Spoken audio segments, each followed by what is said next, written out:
Welcome to my YouTube channel Mining Guruji. Here I am HP Soni. 19 अगस्त 2024 को कोल India ने एक order निकाला जिसमें डिपार्टमेंटल माइनिंग की वैकेंसीज दिया हुआ है, non executive to executive as a senior officer. Total post की संख्या है 227। ये कोल इंडिया लिमिटेड है। कोल इंडिया लिमिटेड ने इसका internal notification for the promotion of executive to non executive to executive cadre निकाला है सीनियर ऑफिसर माइनिंग के लिए, जो E2 ग्रेड का होगा। इसका नोटिफिकेशन नंबर है 1/2024। इसके साथ में एक फॉर्म आपको भरना पड़ेगा जो एनेक्सर ए में दिया हुआ है। इसको मैं टेलीग्राम चैनल पे दे दे रहा हूँ। इसका लास्ट डेट जो है वो 19 सितंबर 2024 है। वहाँ पहुँचना चाहिए ऑफिस में, ठीक है। ये कंडीशन दी हुई है और एप्लीकेशन पूरा का पूरा कंप्लीट होना चाहिए। इनकम्प्लीट एप्लीकेशन जो होगा वो इसके अंदर में रिजेक्ट कर दिया जाएगा, ठीक है।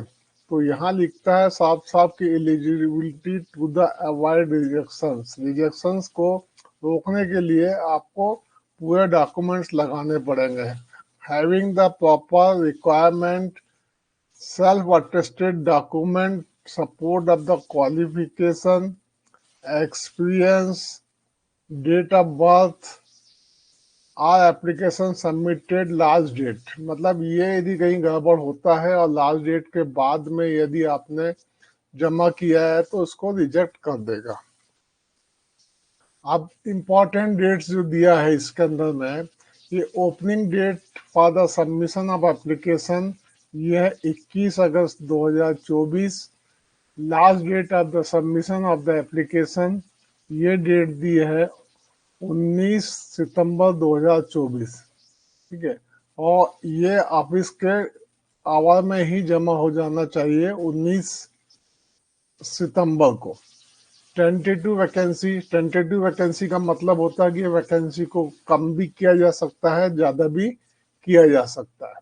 तो टोटल वैकेंसी है 227।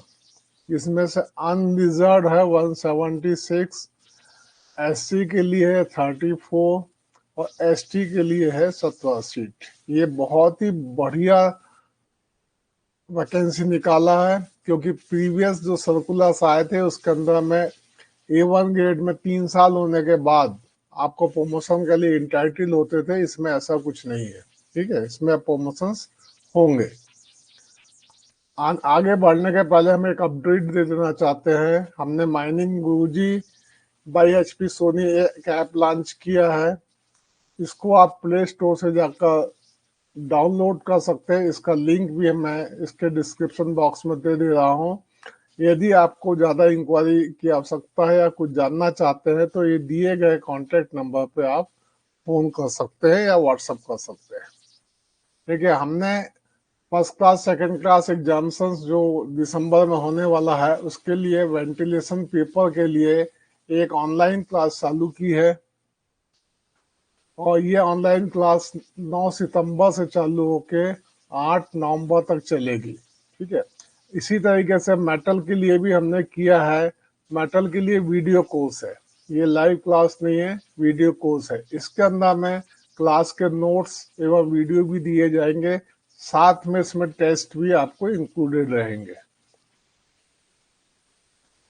अब इसके अंदर में first class second class manager examinations legislation के लिए स्पेशली ये लेजिस्लेशन पेपर है, इसके लिए हमने एक वीडियो कोर्स जारी किया है और इसका अंदर में कोर्स में वीडियो क्लास के नोट्स टेस्ट भी उपलब्ध कराए गए हैं। इसके अंदर सब कुछ है। अभी जो एग्जाम दिसंबर में होने वाला है DGMS का एग्जाम दिसंबर 2024 में होने वाला है। ये आप लोगों के लिए अच्छी अपॉर्चुनिटीज है जो माइनिंग में second class first class certificate है जिनके पास, और प्रमोशन की आशा लगाए बैठे थे जो लोग, जिनको उम्मीद भी नहीं थी। तो ये एक सबसे बड़ा फायदा है कि अब आपको फर्स्ट क्लास या सेकंड क्लास जरूर कर लेना चाहिए, ताकि आने वाले समय में इस तरीके से वैकेंसी आने से आप लेट ना हो जाए, क्योंकि इसके अंदर में सीनियरिटी जो डेट देगा वो आपका सर्टिफिकेट डेट है।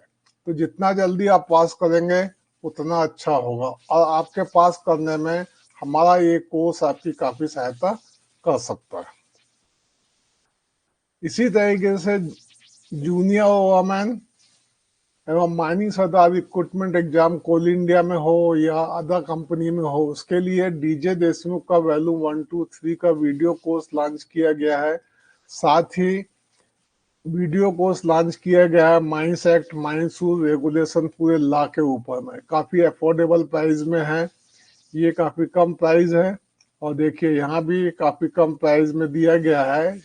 ठीक है, इसमें कोर्स में वीडियो भी है, क्लास के नोट्स भी है और टेस्ट भी उपलब्ध ऑलरेडी है पहले से, इसको आप सब्सक्राइब कर सकते हैं। देखिए आगे बढ़ते हैं। Note, above vacancy is tentative, फिर से लिख दिया उसने टेंटेटिव, इसको इंक्रीज भी किया जा सकता है और डिक्रीज भी किया जा सकता है एज पर रिक्वायरमेंट, ये सर्कुलर बोलता है। ठीक है, तो इसके अंदर में डिपार्टमेंटल सिलेक्शन कमेटी के द्वारा आपका सिलेक्शन होगा, जो कोटा है direct recruitment quota approved of the cadre control authority, chairman of coal India limited, है ना। ठीक है ना, इसके हिसाब से ही करेंगे।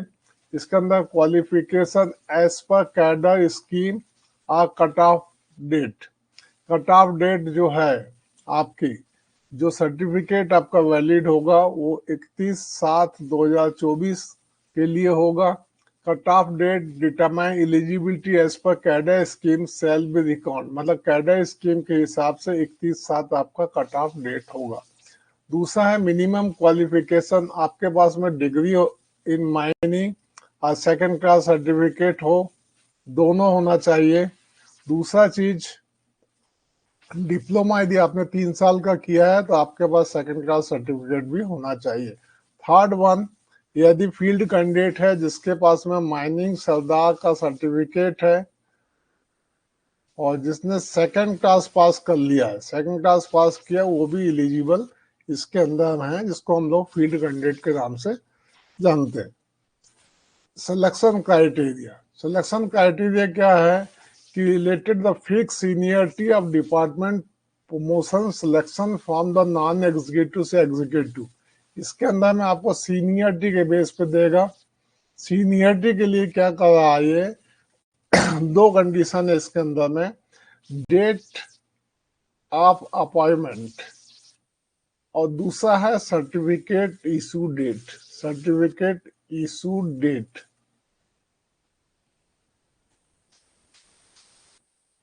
यदि आपका डेट ऑफ अपॉइंटमेंट को काउंट करेगा, यदि इसके पहले यदि आपने सर्टिफिकेट एक्वायर किया, आपको नौकरी लगने के पहले यदि आपके पास सेकंड क्लास सर्टिफिकेट है तो उसकी डेट को काउंट नहीं करेगा, डेट ऑफ अपॉइंटमेंट को काउंट करेगा। यदि डेट ऑफ अपॉइंटमेंट के बाद में यदि आपने सर्टिफिकेट लिया है, डीजीएमएस के द्वारा पास किया है, तो वो सर्टिफिकेट का डेट को काउंट करेगा। मतलब यह है कि फर्स्ट कंडीशन ये है, यदि सर्टिफिकेट आपके पास पहले से ही है और सर्टिफिकेट बाद में आया है तो ये डेट को काउंट करेगा जिस डेट में, तो इसको माना जाएगा सीनियरिटी, ये सीनियरिटी काउंट होगी आपकी। ठीक है ना, तो सेकंड क्लास सर्टिफिकेट का जो डेट है वो हर बार काम नहीं करेगा, डेट अपॉइंटमेंट के पहले का सर्टिफिकेट का डेट काम नहीं करेगा, डेट ऑफ अपॉइंटमेंट काम करेगा। नेक्स्ट बोलता है कि eligible candidate date effectiveness of the statutory certificate. ठीक है, यहाँ पे बहुत क्लियर कट लिखता है, competency date of appointment of the CIL, seniority determine of the eligible candidate. ठीक है, इसके अंदर में बोलता है कि who is senior grade in A1, A, TS grade B and so on. ठीक है ना, on the who is the senior, seniority की मतलब आप इसमें जो भी मतलब टाई अप होता है कैंडिडेट डन अंडर, तो क्या होगा कि इसका आपका सर्टिफिकेट का डेट देखा जाएगा, उसके बाद आपकी सीनियरिटी देखी जाएगी और दोनों ही सब ठीक है तो आपका डेट ऑफ बर्थ को काउंट किया जाएगा, जिसका डेट ऑफ बर्थ ज्यादा होगा उसको प्रायोरिटी दी जाएगी। यदि एक केस टाई होता है तो एक ही जगह पे दो लड़के आ जाते हैं और वो सिलेक्शन के क्राइटेरिया के नजदीक पहुंच जाते हैं, तब ऐसे बीच में है तो कोई दिक्कत ही नहीं है। अब ऑन यहाँ पे बोलता है कि only mining certificate holder which enable the deployment of the selection, ठीक है, person in open cast and underground against the statutory post. आपको अंडरग्राउंड या ओपन कास्ट किसी में भी पोस्टिंग कर सकता है, ठीक है। Requirement company except department promotion selection executive discipline, ठीक है। E2 ग्रेड में आपको सीनियर ऑफिसर के रूप में प्रमोशन देगा, ठीक है। आपका प्रमोशन का रेटिंग जो है लास्ट 3 इयर्स के अंदर में गुड होना चाहिए। आपका जॉब का जो है लास्ट 3 इयर्स का गुड होना चाहिए। यदि आपका उससे कम है तो भी जितना है उतना में भी आपको चाहिए। साथ में आपको विजिलेंस डिपार्टमेंट से क्लियरेंस चाहिए और सेफ्टी डिपार्टमेंट से भी क्लियरेंस चाहिए। एक्चुअली ये कंपनी ही खुद लेती है, आपको इसकी आवश्यकता नहीं पड़ती, ठीक है। To imply the promotion selection non-executive executive post in E2 grade. How to apply? इसके लिए एनेक्सर दिया हुआ है, इसमें एक चीज बता देते हैं कि जो अनरिस्ट्रिक्टेड सर्टिफिकेट है उसको वैलिड नहीं माना है इसने, ठीक है। तो आपको अनरिस्ट्रिक्टेड सर्टिफिकेट चाहिए अंडरग्राउंड वाला, वही लोग अप्लाई कर सकते हैं। Employ are advise to submit annexure A, इसके साथ में अटैच किया है ये नोटिस के साथ में। इसको मैं टेलीग्राम चैनल पे दे रहा हूँ। टेलीग्राम चैनल का लिंक डिस्क्रिप्शन बॉक्स में भी प्रोवाइड कर रहा हूँ मैं, ठीक है। तो इसको आपको अपने कंट्रोलिंग बॉस से इसको अटेस्टेड करा के भेजना होगा, ठीक है। इसके अंदर में आपको फोटो लगेगा along with the self attested education certificate. आपके पास में रिजर्वेशन कोटे में आते तो कास्ट सर्टिफिकेट भी चाहिए, ठीक है। और personal executive of the concern unit से आपको कराना पड़ेगा।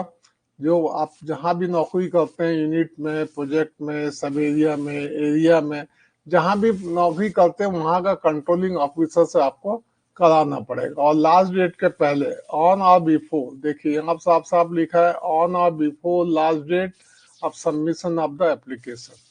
इसका एप्लीकेशन का उसी दिन में या उसके पहले यदि मिल जाना चाहिए। अब ये बोलता है कि इनकम्प्लीट एप्लीकेशन में बी रिजेक्टेड। तो एक इसके अंदर में मैं एक बता देना चाहता हूँ कि इसके अंदर में देखिए आपको जो सर्टिफिकेट देना है, सबसे पहले तो सर्टिफिकेट आपको लगेगा 10th का, जिसमें डेट ऑफ बर्थ आपको चाहिए। यदि आप 12th पास हैं तो वो भी लगेगा। आपके पास में डिग्री या डिप्लोमा, डिग्री और डिप्लोमा जो भी है आपके पास में उसका सर्टिफिकेट लगेगा।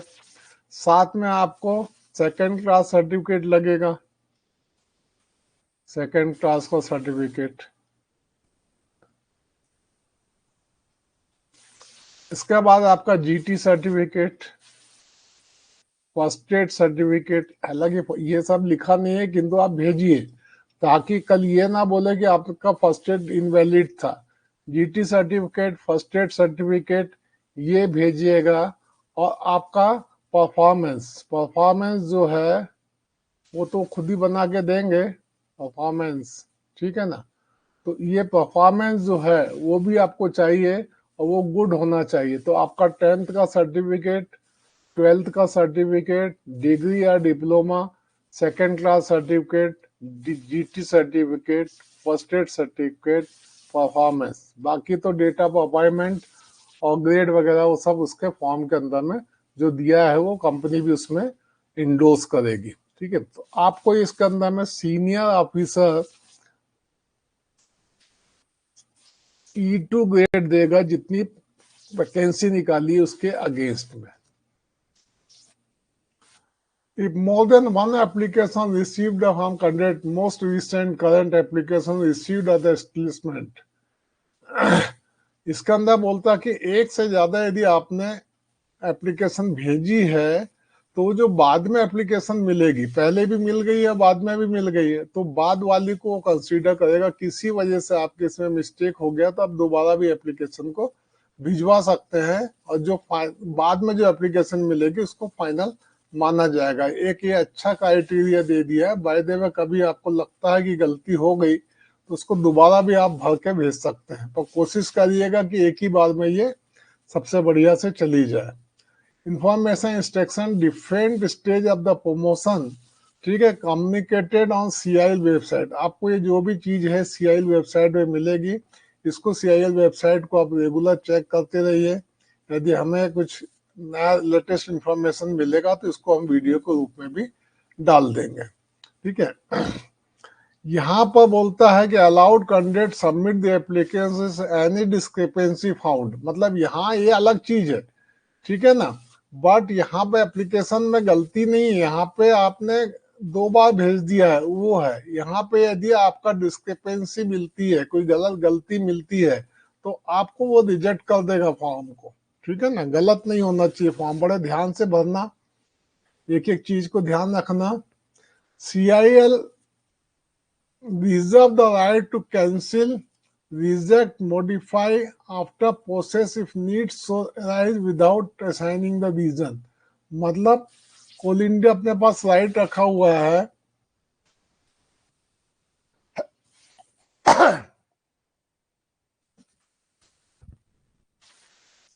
अब ये बोलता है कि any stage of the promotion selection subsequently if found that, ये बोलता है कि अब आपने यदि कोई गलत इंफॉर्मेशन दिया है, सप्रेस रिलीवेंट इंफॉर्मेशन छुपाया है, does not meet the criteria if found guilty of the impression, तो any stage the promotion selection is found that the, तो ये क्या होगा, will be liable to disqualified,